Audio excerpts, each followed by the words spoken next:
On this special edition of Delivering Marketing Joy, I channel my inner Gary Vaynerchuk, and I take a look back at some of the best questions I've ever been asked and how I answered them.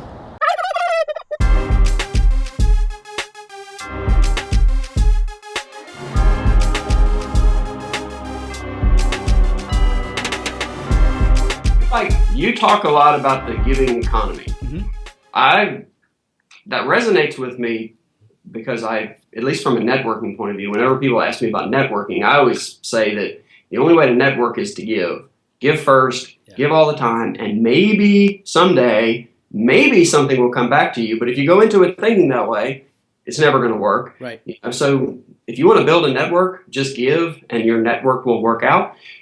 And I don't know, I'd like to hear you actually talk to me a little bit about your giving economy thing. Yeah. And then maybe how that sort of, so you said this is one of your busiest weeks. How does that set you up for next year? How do you use that within what you do? Yeah, absolutely.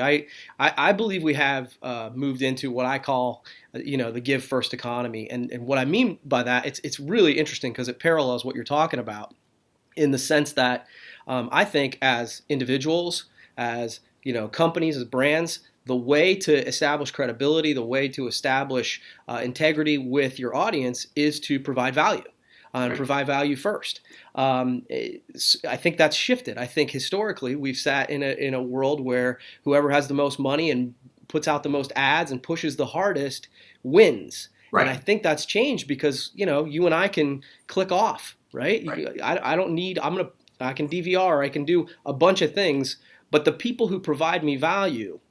I mean, let's face it, the articles that you write for Inc. and LinkedIn, when I see your name because you've provided me value in the past, I'm immediately interested in what you have to say. And when I saw that you had a book out, I went over and bought it right away because you gave first, right? And I was able to build a relationship and you were able to build credibility. And I think that that's not just from individuals, but I think it's from brands. I think that we've entered a time like that. And so that's sort of what I mean. That's hard. That's hard for some people to embrace. Yeah. Because you can't just throw money at it. Yeah. And you can't just throw a strategy at it. You've actually got to, you actually have to give. Yeah. It's a long-term play. Hang things out there and expect to take. Yeah. It's a long-term play. When I work with clients, I tell people it's 6 months, it's a year. It's like developing a relationship that way. But I think what happens is when you do that, you have clients that are willing to forgive mistakes because there will be. They're willing to pay a little bit more because they trust you. It just builds you up for. I always tell people every customer I get, I'm trying to develop a 20-year customer, not a sale customer. And you're right, it's hard when you need any customer. Right. But I think we're in the strategy is caring.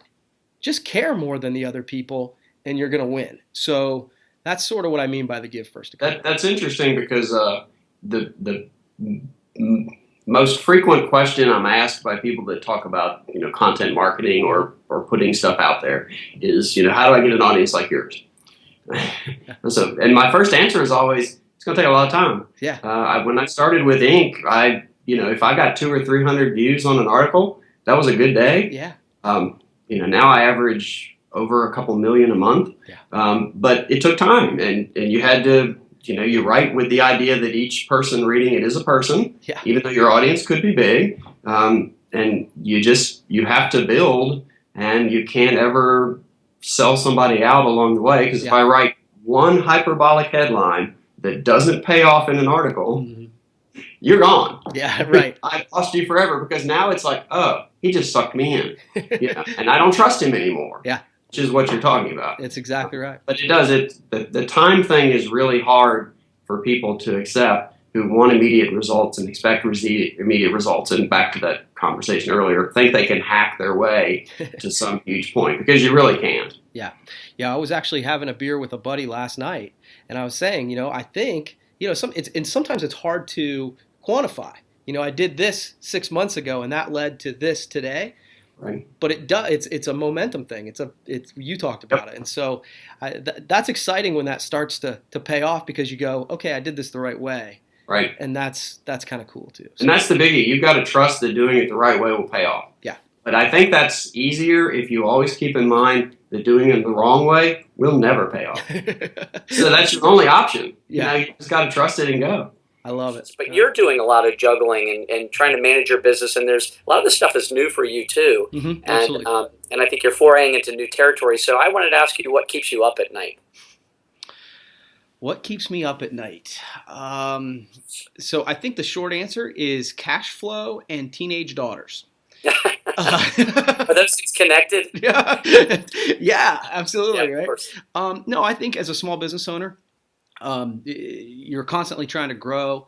And candidly, we were talking a little bit before we got on here about, trying to make sure that you're growing, but growing in the right way and making sure profit margins are the way they are. That's something that I want to make sure of. And then, you talked about your legacy, and I feel the same way. I have 2 teenage daughters right now, and I want to make sure I do that right. So that's the thing. And then, to flip it, I think as small business owners, we spend a lot of time on the things that do keep us up at night. And I think sometimes, though that's super important, obviously, otherwise they wouldn't be keeping us up, we need to focus on the things that get us up in the morning. So that we are invigorated. I will tell you, I woke up this morning excited to talk to you, excited to work on this show. And I mean that with all sincerity. And so I think when we flip the script and focus on the things that get us up in the morning, maybe it's a little bit more of a fun day. And so that's great. I guess that's my 2 cents.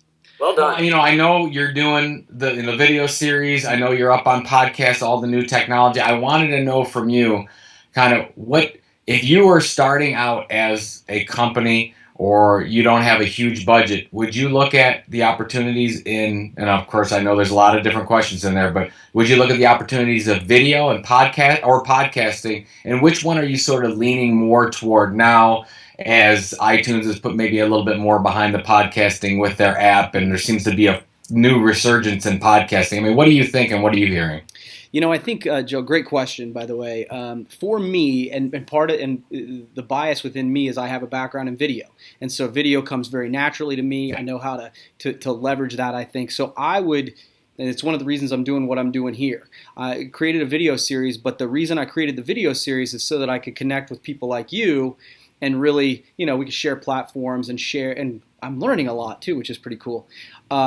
But what I found is, I tell you what, your point is right on, is that people are coming back and saying, man, I really like the show, but can you put it into a podcasting format? And so what I've been doing is kind of then converting what we've been doing here to the audio podcasting. And so for me, that's what I've been doing, and the results have been pretty good so far. Well, I think what that plays into is that a lot of people say, well, what should we, we have the story to tell. So let's say you've done the strategy. Then what do we use? Well, you have a natural ability on video. Somebody you have a face for, some people have a face for radio. So maybe podcasting works out better in that case. But that's where, when we talk about getting content from customers, from internal customers like your CEO or your employees of some kind, don't say, hey, it has to be in this way. I need 500 words. And get however they most naturally do it. Is it an email Q&A? Is it a video? Do you need them recording it on the phone or through their mobile device or whatever? And then you get the raw content and help them tell the story. So I like that aspect. Play to their strengths, right? Absolutely. You've got a lot of content.